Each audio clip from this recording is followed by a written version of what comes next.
Welcome everyone to my competitive Summon Skull deck profile post Rise of the Duelist in 2020.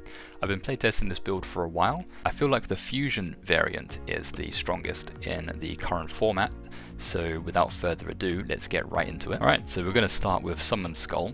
So we play 3 of it, and it's the heart and soul of the deck. It's a 6-star, it's a normal, it's a 2500 beta. This is a card we rarely summon, and to be honest, what we mainly use it for is for the fusion materials, for going into our synchro plays, for overlaying and the like. We mainly use it to bring out the stronger Archfiend based cards in the extra deck. Secondly, we have 2 Red Eyes Black Dragon. We play 2 of these because we also play 1 copy of Red Eyes Dark Dragoon, and that will help immensely for countering your opponent's plays and beating over with a 3 to 4k style attack monster. And on that note, we also have Dark Magician, so that's purely to go into the Dragon plays. Due to having Red Eyes, you also open up the opportunity to run the Archfiend Black Skull Dragon in your extra deck as well, so that's not too bad. Now we move on to Archfiend Commander. Archfiend Commander is very useful for going into Archfiend's Ascent, so being able to tribute over a monster and then revive, say, a Summon Skull from the grave and then instantly overlay. It's very useful. On another note, it's good for destroying Cavalry, which then can go into more of your Archfiend plays, whether that's an Heiress for extra searching or for bringing out Summon Skull again. You can also revive the Archfiend extra deck monsters if they are also in the graveyard. Unfortunately, they don't get their effects because they weren't Exceed summoned or Synchro summoned, but it's still nice to have their other effects on the field, such as not being able to target them, or any other Summon Skull for that matter. We play 2 Cavalry. So Cavalry is useful for its effect, but also it's useful because it's 4-star. And we play a small Resonator engine, and that enables us to go into Archfiend's Call very quickly, and also a couple of other plays that I'll explain a bit later on. We play 2 Fiendish Rhino Warrior. It's a very good Fiend support card. It's a bit of a shame that it's Earth. If it was Dark, I think it'd probably be limited or something, but it's great for being able to send to the grave and then pitch whatever you want. So whether that's chucking an Heiress to search out a Cavalry, which can then go into a Synchro play, or if it's, for example, pitching a Burning Abyss monster that you need to get their effects. So you could pitch a Scarm to search Tour Guide, or you could pitch a Farfa to banish one of their monsters. So it really just depends on the situation with this card, and it's so versatile that it opens up a lot of opportunities for you. In terms of Burning Abyss cards, so we play 3. So we have Scarm, which is good for searching. We have Farfa, which is good for temporary spot removal. And then we also have Rubik. Now, the reason why we pick Rubik is because it's a tuner monster. So being able to special summon it through Tour Guide, for example, this will allow you to go into a Needle Fiber play, which can go into Borrelo Savage Dragon, or even you could go nuts and summon something else like Final Sigma, for example, where it's completely unaffected by card effects. It's pretty nuts. We play 2 Tour Guide, so if this goes to 3, that will help the deck's consistency quite a bit. So we play 2 of it. We can bring out, normally we bring out a Rhino Warrior, which can then get its effects off. If we do that, we can go into an Anaconda link summon, which can then bring out our Archfiend monsters or Dragon, depending on the situation. If we bring out Rubik, as I said, you can go into those other Needle Fiber plays as well. We play 3 Ash Blossom, just for standard hand trap, just for protection. And our Resonator engine is 2 Crimson Resonator, so I really like this card. Being able to special summon it when there are no monsters on the field, and then you can go into something else which allows you to synchro into a Dark Dragon synchro monster. Usually this ends up being Beals, but it could also be Red Rising Dragon, and we'll go over that combo in a moment. We play 2 Red Resonator, which allows you to summon a level 4 or lower monster from your hand. So this is good for Cavalry, for example, going into Archfiend's Call, or it's also useful for a number of other plays. So it just helps your extended plays. And we also play 1 Resonator Call, but we'll get to that. In terms of other tuners, we play 1 O-Lion, so that helps for Needle Fiber. We play 1 Plague Spreader Zombie, so that's good for discarding from your hand to then later revive and go into a Synchro play. And also we have Jet Synchron for that Needle Fiber play as well. Right, so it's a fairly monster heavy deck. We have 28 monsters in this deck, so it's pretty crazy, but most of the power from this deck comes from monster effects anyway. Now we move on to the spells. So we have one Red Eyes Fusion, so this helps go into Dragon. We have 2 Fusion Deployment, so Fusion Deployment is useful for special summoning Summoned Skull straight out of the deck, because we just target Archfiend's Manifestation and you just bring it out. Unfortunately it locks you into only Fusion summoning for the rest of the turn, but it doesn't matter too much because this build is Fusion oriented anyway, so most likely what's going to happen is a Fusion summon to bring out Manifestation or a Fusion summon to bring out Dragon.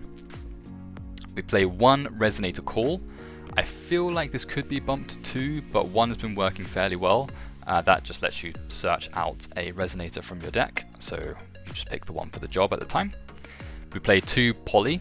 So Poly is obviously good for Fusion summoning into Archfiend's Manifestation, and if you use Anaconda, then you can throw this from your deck to the graveyard to summon it out even faster. Also, Anaconda works with Fusion Deployment as well, being able to let you summon a Summoned Skull. So, silver linings. In terms of draw power, so I only play 1 Sacred Sword and 1 Observatory. So this is mainly because there's quite a few normal monsters in the deck that could end up being quite bricky. So having these 2 in here just helps to recycle a couple of those cards and draw something else that might help you out. So I found only 1 of each seems to be the sweet spot. You could play more, it caters to your playstyle really. We play 1 Foolish Burial, so this is a playstarter. It's extremely useful. You can pitch Rhino, for example, which can pitch Heiress, which can search any Archfiend card. We could dump a Summoned Skull to the grave to thin our deck a little bit, and also set up perhaps a Commander play. We could send a Burning Abyss card to get their effects, so it's great. We play Red Eyes Insight, only 1 of them, and this is because we need to go into our Dragon plays, and that enables it much quicker. So if you draw that, it's pretty much a turn 1 Dragon, which is not bad. And then we play 1 Void Apocalypse, so this is a very nice Fiend type support card. It's a continuous spell, and what it lets you do is you discard a card, and then you send a Fiend from your deck to the grave. It has a bunch of other text involving Infernoids, but we don't play Infernoids. So this is useful. It's fairly similar to Dark Grepher. You can probably substitute this for Dark Grepher if that's how you play. So for example, you could get rid of one of those dead vanilla cards in your hand and special summon it off. I personally prefer Void Apocalypse because I like having, say, the extra normal summon or being able to use different plays in combination with it.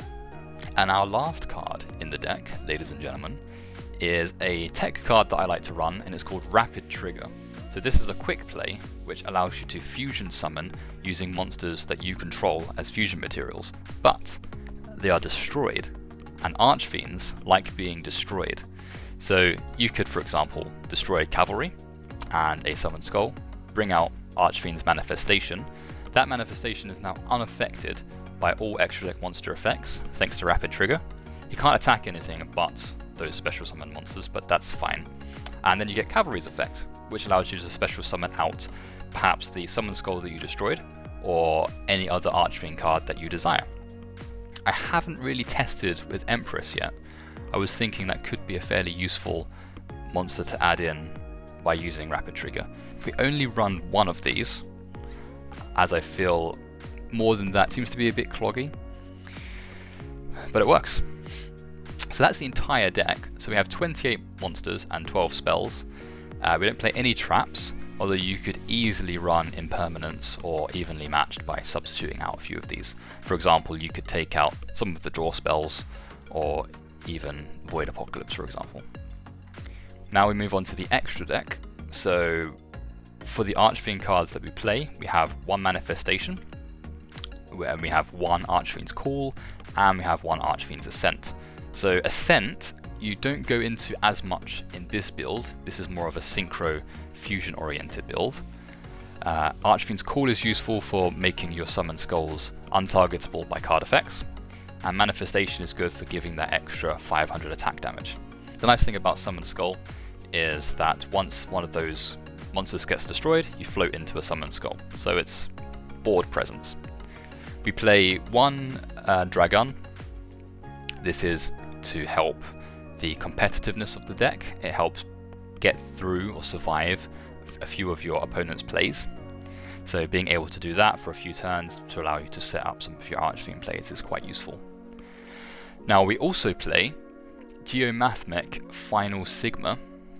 Now this card is pretty ridiculous, being unaffected by other card effects while it's in an extra monster zone, and being able to double the damage that it deals. So it's a 3k beta, but it's fairly easy to get out with a 3-card combo in this deck.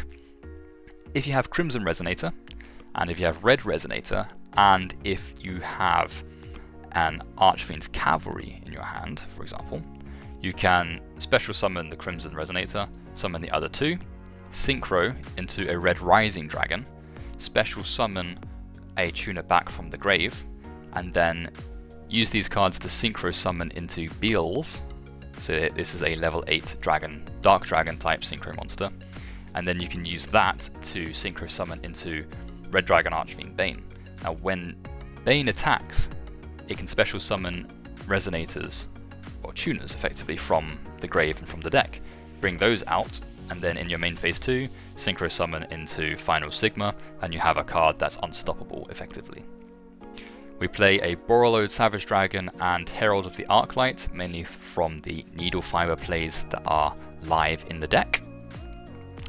We play an Auroradon, which also works with Needle Fiber, and for the final 3 cards we have Nightmare Phoenix, Cherubini, which is not used often enough in this deck, I find, but it can be useful for pitching a Burning Abyss card or a Fiendish Rhino Warrior in a pinch. And then we have Anaconda, which is a great addition to this deck, being able to summon Dragon, but also easily summoning Summon Skull or Archfiend's Manifestation with just a few cards set up, so it's really useful.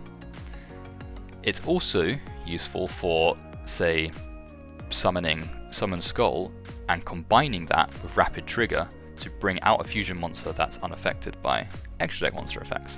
So that about wraps up the deck profile. This is the competitive Summon Skull Archfiend deck. Now I'll be making a more budget-friendly Archfiend deck in a moment's time, and also there will be combo videos to follow so you can have a look at all the different style of plays that you can make with this deck type. So I hope you enjoy, and if you like this video then please subscribe as it helps a lot. And if you're interested in more Archfiend related plays, builds, duels and reviews, then feel free to have a browse, and until next time I'll see you around.